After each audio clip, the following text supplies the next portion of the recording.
There you go. This started out, Kathy was saying, what are the top 10 things that we as architects can do? And so we crossed the architects out deliberately. It's we! It is everybody sitting here. And so we really need to get out into the public there and really start to raise the flag. But before everything else,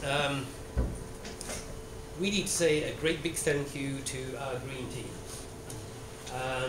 That is, and I think Kathy, yeah, that's a good idea. Stand up. So Spencer, Kathy, Carl, Derek, and here's Jennifer, and Urju is here with the camera. So, you know what? And you are so elusive, Doug. It's just it's hard to follow you. 6 years. This is 6, and you know we hope that you will help us all support our green team and make this year the best year yet. But I think a big thanks to that group of people who really led the way. And I'm going to finish this up by saying, you know what?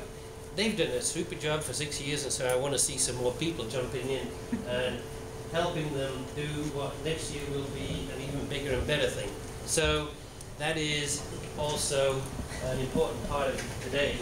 I think this is sort of ironic now. This is point 1. We still don't seem to get it, and you know, hopefully some of us here in the room do, but somehow we keep on destroying or misusing or depleting what is, for us, we human beings populating this earth, our most valuable resource, and we can't seem to stop doing it, and we can't seem to find the people who are responsible enough to say, hey, stop!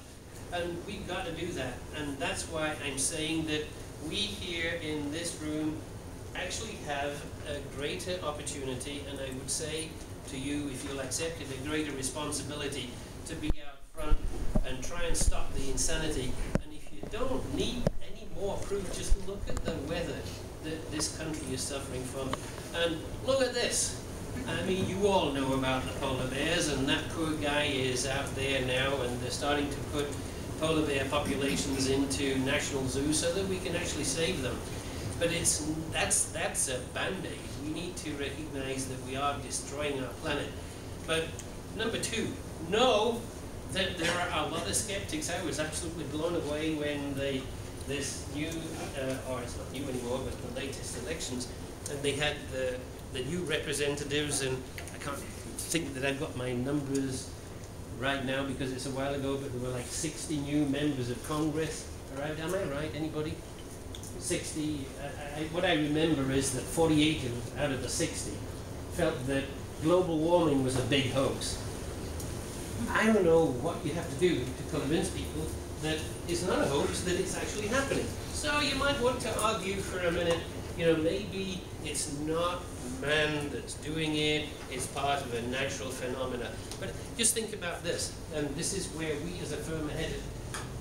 If you can't accept the fact that we are consuming the Earth's finite resources at a time, at a rate that is 3 times the ability of the planet to support us, in other words, we've got 3 times as many people and 3 times as much consumption, we can, I don't know how to get a message across to you, but we have to do something. And so what we're trying to do is actually become part of an advanced guard, if you will, that can change the way the world works. And what we're doing specifically is focusing on hydrogen as an alternative energy source. And we know we have the technology now to make it work and to change literally the way the world works. And so our objective, literally, is to take people off of the grid and off of the gas pump. And if you can think about the global implications of that, then you realize that we really are on the threshold of something that can be really the most exciting time that any one of us has yet participated in. And I think that is the future of the firm. That is what I'm saying to all the DCS people here and to our supporters from outside. That's where we are headed, but it takes a lot of education. So you've got to know about it and be able to have intelligent discussions with the people who you know are skeptics, and do what you can to convert them to the faith, if you will. I hate to sound religious, but you know, it has to become somewhat of a crusade. Otherwise, we will tip this beyond hope. And so, you know, if I spit out a statistic, Kathy, jump in whenever you want. But you know, the absolute max of carbon dioxide in the air was supposed to be 853 parts per million, and I'm sorry, 350. There you go. That's why I got Kathy here. Keep me straight. 350 parts per million, and beyond the 350 parts per million, we, according to all the scientific knowledge, would tip this place that we call planet Earth over the edge, and we would never be in a state to recover. And we blew by that in 2009. There you go, Kathy nods, 2009. In theory, we've already gone beyond the recovery point. And so it's about time we did something, and it's about time we did something urgently. So you need to know as much as you can about that issue, and then it comes to what we do, okay? We are architects and land planners and interior architects, and so the thing is, we have to practice what we preach. And so in a lot of what we're doing, we're lucky enough to have over, well, since we started counting after we joined USGBC, we've actually got 16 million square feet of LEED certified buildings. And I'm not sure how many other firms across the country can actually compete with that. Or designed to be LEED certified and in process. I'm sorry. Correction from Kathy. Please come and sit next to that. And you know, you can grab me from behind if I say something which is untoward. It's sort of coincidental that we have right at the moment, thanks to our green team, 16 projects that we're currently going through the LEED documentation process and processing those buildings right the way through the USGBC, what has now become, I think, bigger and more cumbersome and more bureaucratic and more costly. Yes, you would agree, Ed? Yes, right. So 16 of those we've got, and it was just going... And green globes, not just LEED. I'm sorry, yes. Earthcraft being green globes, so jump in. You know, the interesting thing is 16 of those projects, and it's just coincidental.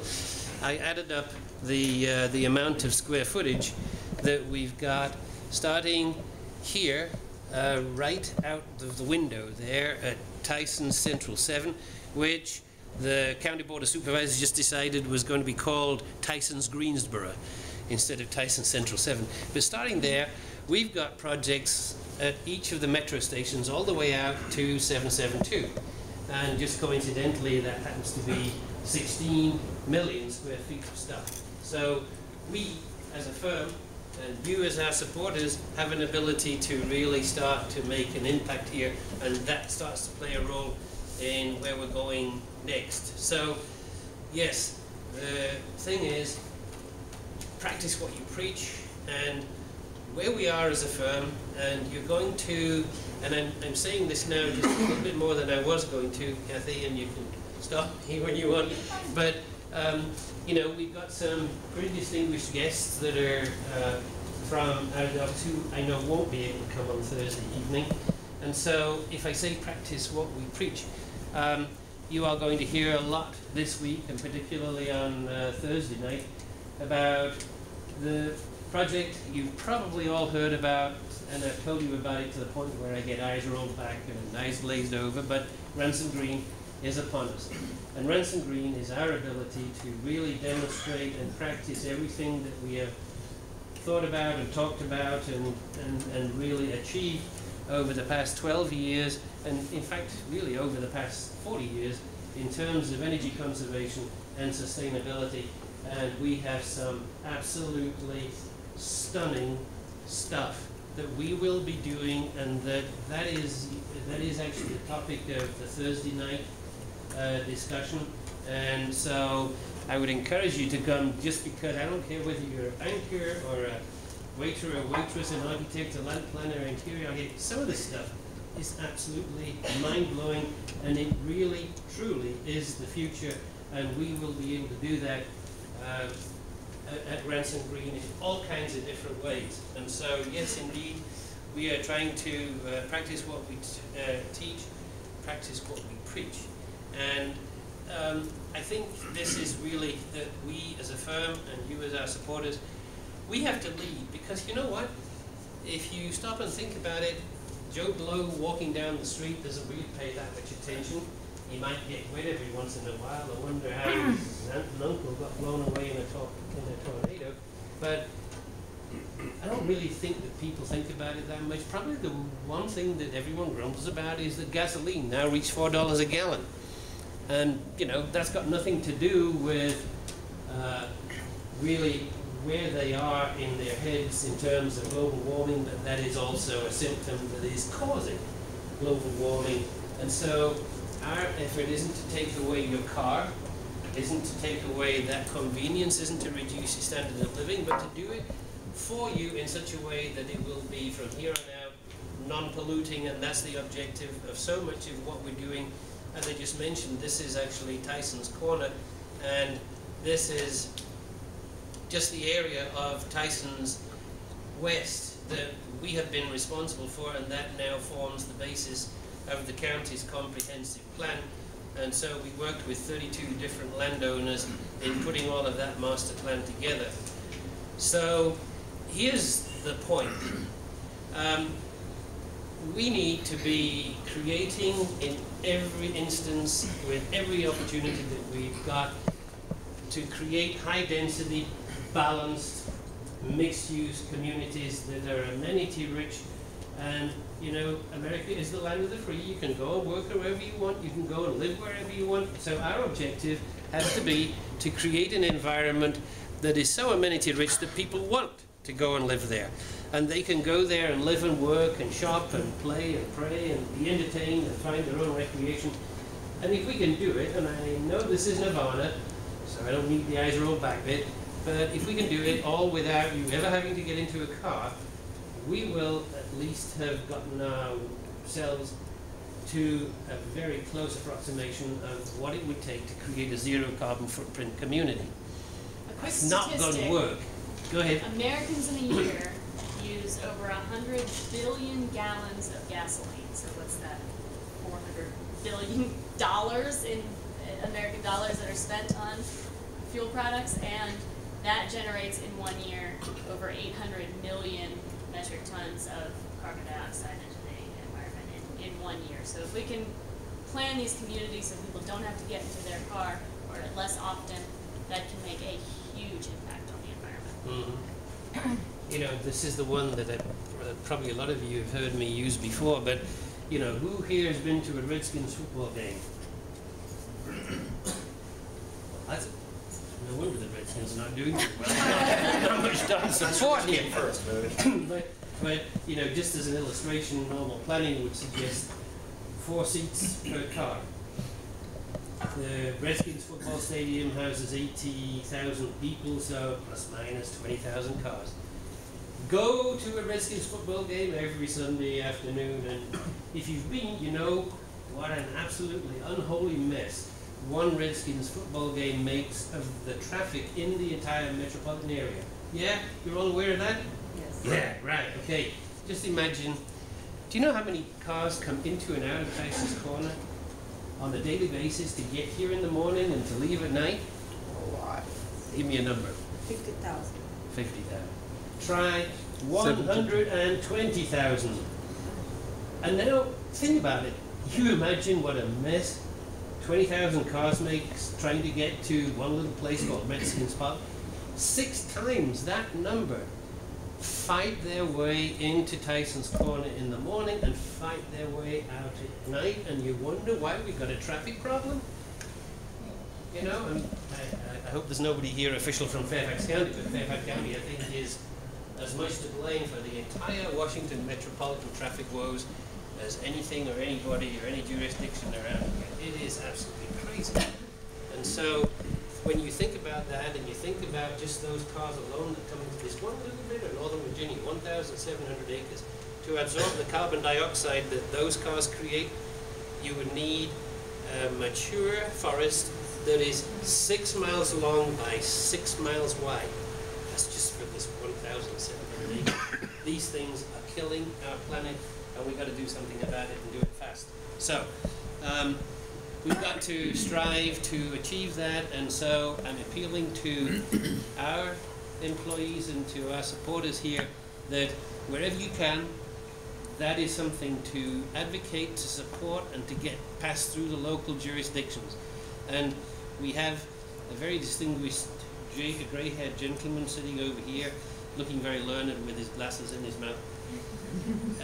John McDaniel was the CEO of the Washington Hospital Center, and John's been tracking with us on some of the things we've been doing. What I have to say is that John, correct me if I'm wrong, but John took the Washington Hospital Center for $100 million a year and converted it into MedStar with how many different hospitals now? It's 10. 10 hospitals. 10 hospitals.